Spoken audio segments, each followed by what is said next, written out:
Bonjour tout le monde. Donc, on va faire aujourd'hui la correction de l'exercice 1, page 144. Donc, comment construire un parallélogramme ABCD tel que ABC est égal à l'angle ABC est égal à 75 degrés, AB est égal à 6 cm et AD est égal à 7 cm. Donc, la première chose, je commence par faire un schéma à main levée et je mets les mesures demandées sur ce schéma pour mieux comprendre ce qu'on va faire. Et après, on doit détailler les données et chercher les mots-clés. Puisqu'on a l'angle ABC à tracer, ça veut dire qu'on doit commencer de tracer le triangle ABC. Mais on n'a pas la mesure du côté BC. Donc, qu'est-ce qu'on a? On doit chercher cette information sur les données. On a ABCD est un parallélogramme, donc AD est égal à BC est égal à 7 cm.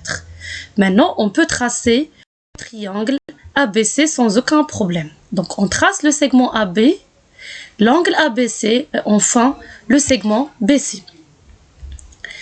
D'accord, donc quand vous voyez, on a AB 6 cm, BC 7 cm et l'angle ABC est égal à 75 degrés. Pour tracer le point D, on a deux méthodes possibles. La première méthode, c'est de tracer les parallèles à AB et BC. Leur point d'intersection, c'est le point D. Donc, comme vous voyez, on a tracé la droite passant par A et parallèle à BC, et on a tracé la droite passant par C et parallèle à AB.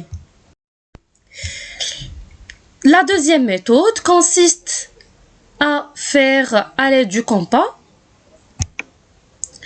Je prends la mesure de AB et je trace le cercle de centre C et de rayon 6 cm. La même chose, je prends la mesure de BC et je trace le cercle de centre A et de rayon 7 cm. Leur point d'intersection, c'est le point D. Comme vous voyez, leur point d'intersection, c'est le point D. Quand j'obtiens le point D, je peux tracer maintenant mon parallélogramme. Voilà mon parallélogramme.